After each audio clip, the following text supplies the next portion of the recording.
Guys finally बूढ़ा castle पहुंच गए हैं और बहुत ही ज़्यादा सुंदर है देखने में।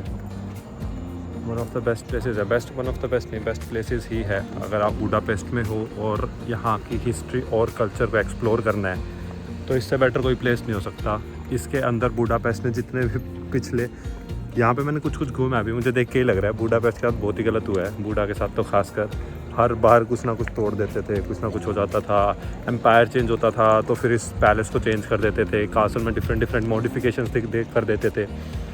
बट बहुत ही ज़्यादा बड़ा कासल है ये। अभी फ़िलहाल इसके अंदर ये कासल 4-5 एरियाज़ में डिवाइड कर रखा है। एक तो है इनकी नेशनल गैलरी, जो वो मैं अलग से एक प्रॉपर से उसमें अलग से बनाऊँगा क्योंकि उसमें बहुत कुछ है देखने के लिए। एक इनका वॉर म्यूज़ियम है जिसमें इन्होंने बताया हुआ है कि क्या क्या अलग अलग किस से कहाँ से इन्होंने एक्सकेवेट किया था और फिर वो वाली सारी चीज़ें इन्होंने यहाँ पे रखी हुई हैं। उसके अलावा ये वाला बूढ़ा कासल जो है ये बहुत पुराना बना हुआ है वैसे तो, बट इसको अभी इनफैक्ट बहुत सारा एरिया इसका अंडर कंस्ट्रक्शन है। एज इन अंडर कंस्ट्रक्ट नहीं हो रहा है, वो रेनोवेट हो रहा है क्योंकि काफ़ी टाइम से वर्ल्ड वॉर 2 में तो इसको पूरा बहुत ही गंदा तोड़ दिया था पूरा। मतलब अभी तक उसका काम चल रहा है। जब इनके पास जैसे जैसे फंड्स आते रहते हैं ये इसको रीस्टोर करते रहते हैं। काफ़ी पोर्शन इसका रीस्टोर कर भी दिया है, फिर भी अभी काफ़ी पोर्शन रहता है जो भी रीस्टोर करना है। उसके अलावा यहाँ पे अगर हम देखें तो ये जैसे ये पीछे ये वाला ये दिख बनाया हुआ है, मतलब अलग अलग एकदम जो फाइन आर्किटेक्चर है ना वो एकदम दिखा रखा है इसमें। ये जो बूढ़ा कासल है ये यूनेस्को वर्ल्ड हेरिटेज साइट में आता है और सबसे प्राइम टूरिस्टिक लोकेशन है पूरे हंगरी की या बुडापेस्ट की भी बोल सकते हैं। जो अगर आप यहाँ आए हुए हो बुडापेस्ट में हो तो आप किसी से कुछ भी पूछोगे कि आपको कहाँ कहाँ जाना चाहिए तो सबसे पहले बूढ़ा कासल ही बोलते हैं।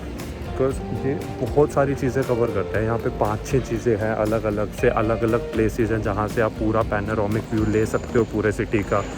पीछे पार्लियामेंट बिल्डिंग देख सकते हो, नीचे रिवर देख सकते हो, कुछ एक्टिविटीज़ कर सकते हो। उसके बाद यहाँ पे इन्होंने अपनी हिस्ट्री को इतने ज़्यादा अच्छे से बताया हुआ है ना कि यहाँ पे इस टाइम पे ये हुआ था, इस सेंचुरी में ये हुआ था, उसके बाद इस सेंचुरी में ये हुआ था।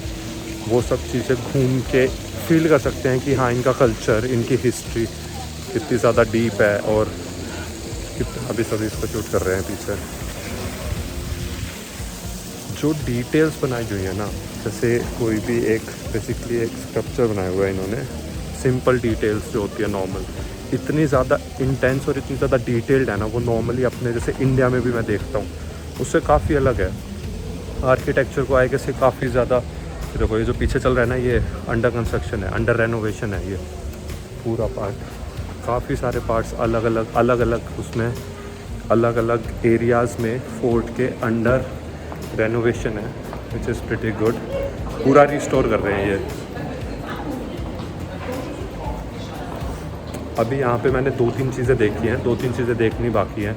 मेन इसमें यहीं पे इन्होंने बीच में कैफेटेरियाज़ भी बनाए हुए हैं, सिटिंग एरियाज़ भी बनाए हुए हैं, कुछ ऐसे जो ऐसे क्यूट से लगते हैं बैठ के आप यहाँ पे कॉफ़ी इंजॉय कर सकते हो पूरे पैनोरामिक व्यू के साथ। और यहाँ के ऑडियो गाइड इन्होंने दे रखा है प्रॉपर, एक इमेज क्या सिग्निफाई करती है, एक जो बिल्डिंग है वो बनी थी, कब टूटी, फिर दोबारा बनी, वो सब चीज़ें।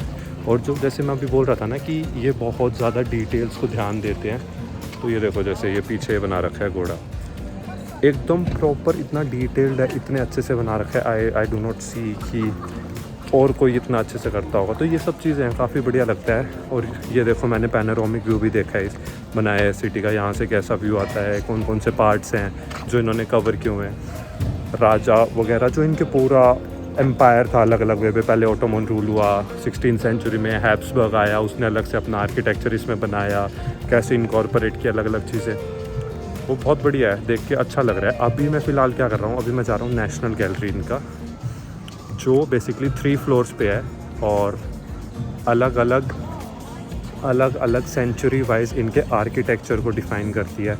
इनकी पेंटिंग है, स्कल्पचर्स हैं, और हिस्टोरिकल आर्ट है, इमोशनल आर्ट है, मॉडर्न आर्ट है। इमोशनल आर्ट एज इन मतलब उस पर्टिकुलर मोमेंट को डिफ़ाइन करने के लिए पहले क्या होता था, बेसिकली आर्ट यूज़ होता था अपने इमोशंस को डिफ़ाइन करने के लिए। मतलब मॉडर्न आर्ट में तो क्या होता है, मोर ऑफ इमेजिनेशन है, क्योंकि ऐसी कोई हार्डशिप थी नहीं। बट पहले 16, 17, 18 सेंचुरी में उस मोमेंट में उस जगह पे क्या हो रहा है, किसके साथ क्या गलत हो रहा है, क्या सही हो रहा है, उस सबको आर्ट के थ्रू डिपिक्ट करते थे। तो मैं काफ़ी ज़्यादा एक्साइटेड हूँ उस चीज़ के लिए। मैं जाता हूँ और फिर वहाँ से उसको कंटिन्यू करता हूँ। चलो, सी यू गाइस।